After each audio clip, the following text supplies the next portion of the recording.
एटा की जनता का धन्यवाद देता हूं और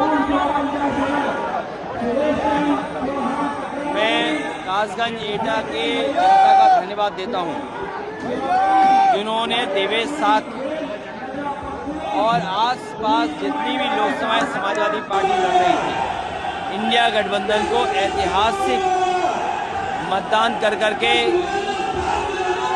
हम लोगों को जिताने का काम किया और इंडिया गठबंधन समाजवादी पार्टी जहां जीता वहीं कई सीटों पर बेईमानी न होती तो आज राजनीतिक परिस्थितियां दूसरी होती। कासगंज एटा के विकास के लिए समाजवादियों ने हमेशा काम किया। नेताजी की सरकार रही हो और आज अगर आप तुलना करेंगे तो एटा कासगंज को विकास में पीछे छोड़ दिया।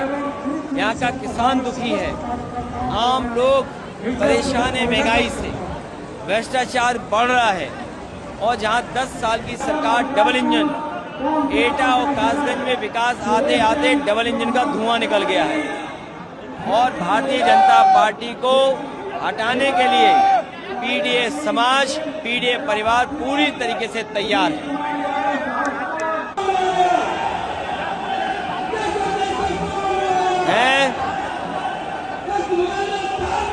अब तो बीजेपी भी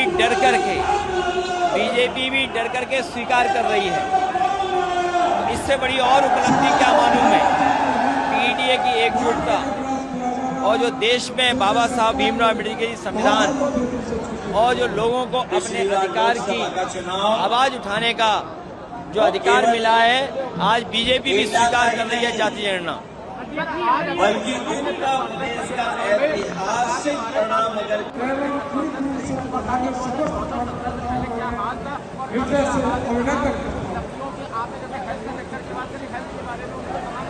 मैं कई बार सुनता हूं कि मुख्यमंत्री जी ये कहते हैं कि 2017 से पहले कोई पहचान नहीं थी उत्तर प्रदेश की।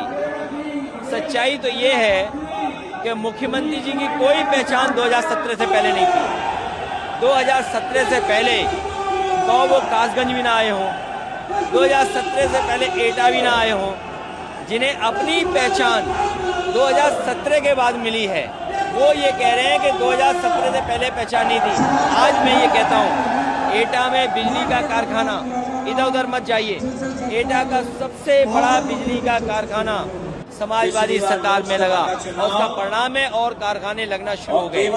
जब एक बार पहले मुख्यमंत्री ने याद कीजिए, नेताजी उस जमाने में जितना पुल सड़क बनना चाहिए था बनी और यहाँ के विकास के लिए काम किया। पहचान मुख्यमंत्री जी की नहीं थी और इनकी सरकार में यही उपलब्धि है 12 साल की कि डीजल पेट्रोल खाद और रसोई गैस और कॉमर्शियल सिलेंडर ऐतिहासिक महंगाई के साथ बिक रहे हैं।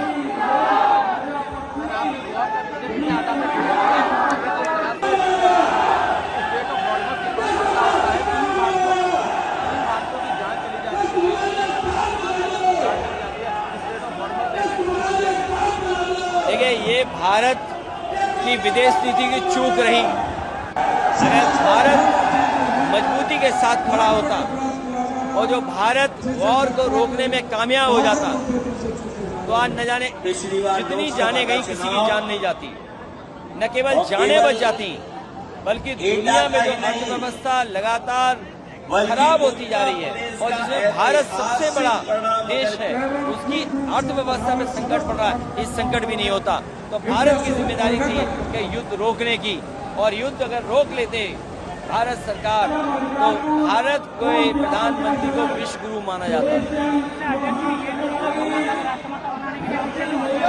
ये वो लोग हैं जिनके घरों में गाय नहीं है, गाय की सेवा नहीं करना चाहते हैं, गाय के नाम पर ये वोट लेना चाहते हैं। और कासगंज के कहीं डिवाइडर हो, एटा में तो मैं देख आया, एटा में मुड़ते ही डिवाइडर पे सांड बैठे हुए थे। तो बताओ, सांड बैठे हैं, इसकी रखवाली देखभाली करने का काम किसका है?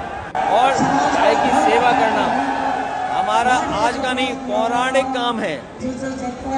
पुराना इतिहास हमारा रहा है गाय की सेवा, हम गाय की सेवा पिछली करते बार रहेंगे। लोकसभा का चुनाव और केवल एटा का ही मैं नहीं, आपसे पत्रकार साथियों से बहुत साफ कह के जा रहा हूँ, प्रदेश का बंगाल का चुनाव जो लूटा है इन्होंने और बिहार के चुनाव में जो बेईमानी की है, अगर यही लूट और यही बेईमानी उत्तर प्रदेश में हो गई तो इसके बाद भविष्य में कभी चुनाव नहीं होगा।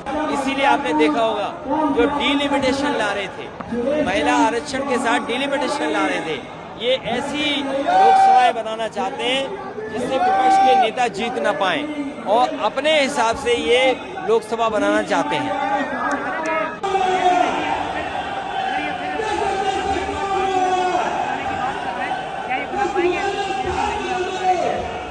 इनके मुंह पे है स्वदेशी, मन से है विदेशी। जो लोग स्वदेशी का नारा देते थे अनरजिस्टर्ड अंडरग्राउंड संगी साथी, वो कहाँ हैं? ये जितने कैमरे मोबाइल दिख रहे हैं आपको, ये सब और विदेशी। केवल एटा का ही नहीं, पंचायत चुनाव में ये देरी हो रही है कि वन नेशन वन इलेक्शन का फार्मूला फेल हो गया है और गांव के लोग तैयार हैं बीजेपी को सबक सिखाने के लिए, क्योंकि उन्हें खाद की बोरी नहीं मिल रही, डीजल नहीं मिल रहा, पेट्रोल महंगा हो गया, स्मार्ट मीटर बना करके तुम लूटने की तैयारी में थे, इसलिए ये गांव में नहीं घुस सकते। इनकी बुरी हार करेगा ग्रामीण अंचल के लोग, इसलिए घबरा गए। हम अपने कार्यकर्ताओं से कहेंगे कि प्रेम, दया और अपनापन पीडीए को मजबूत करें।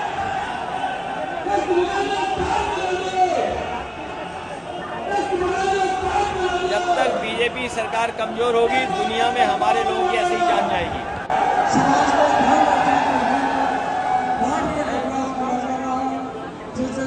कासगंज और एटा के विकास के लिए अलग से मैनिफेस्टो बनाएंगे।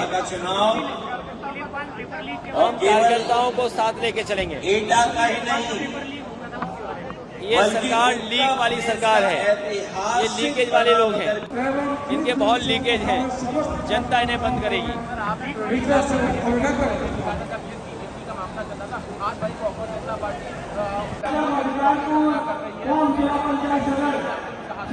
बीजेपी को अपना विरोध स्वीकार नहीं है। अगर कोई विरोध करेगा तो उसका इनकाउंटर कर देंगे, विरोध कोई करेगा तो उसे जेल भिजवा देंगे, विरोध कोई करेगा तो उस पर झूठे मुकदमे लगा देंगे। इसके लिए जिम्मेदार हैं हमारे मुख्यमंत्री जी, हमारे मुख्यमंत्री जी जिम्मेदार हैं। इसलिए जिम्मेदार हैं क्योंकि डबल इंजन की सरकार है और इनका महंगाई और भ्रष्टाचार की वजह से धुआं निकल गया डबल इंजन का। पिछली बार लोकसभा का चुनाव और केवल कौन? एटा का ही नहीं, ये समाजवादी पार्टी में देश का हमारे ऐतिहासिक नेताजी के साथी हैं। इनके आने से, देवेश के यहाँ होने से, पीडीए का समीकरण बनाने से, संगठन को मजबूत करने से बीजेपी शून्य में रह जाएगी।